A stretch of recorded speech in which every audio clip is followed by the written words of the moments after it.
Nung bata ako, pinapili ako ni papa kung maiwan ako sa bahay o kung sasama ako sa bukid. Pinili ko na.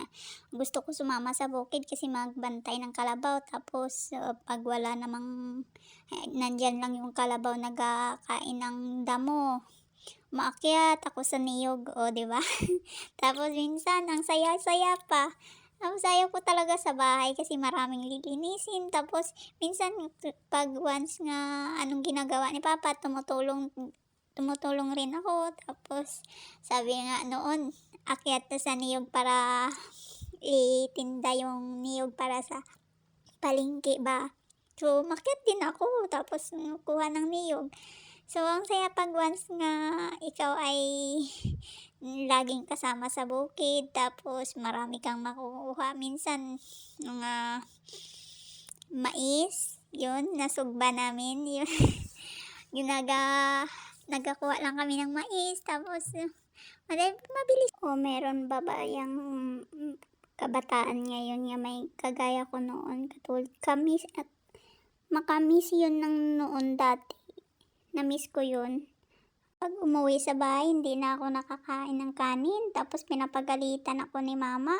Bakit daw hindi ako kumakain? Tapos minsan nagkaka-ulcer na ako kasi kumain na ako ng bayabas doon sa bukid habang nagbabantay ng kalabaw. Hindi pa naman ako takot mag-isa doon sa bukid. Kung minsan si papa hindi din napunta sa bukid, syempre minsan wala ding trabaho doon pero nagabantay lang ng kalabaw ako doon.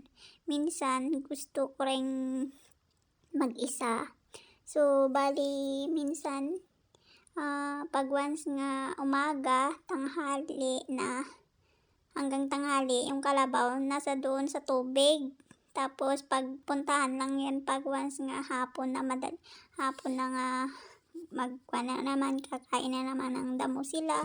So, dyan bantayan ko na naman. So, laro ng kung anong laro.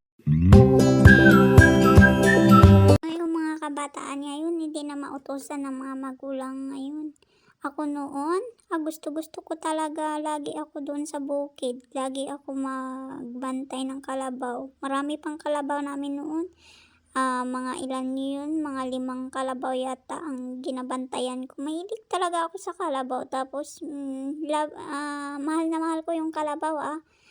Meron talaga akong paborito na kalabaw, lalaki pa yon, nga kalabaw namin. Tapos pag once mag-araro sa bukid, yun talaga ang hilig-hilig kong dalhin siya. So, noon di ako natakot nga parang sungayon, yung saktan ako ng kalabaw. Hindi ako natatakot. Mababait yung mga kalabaw namin.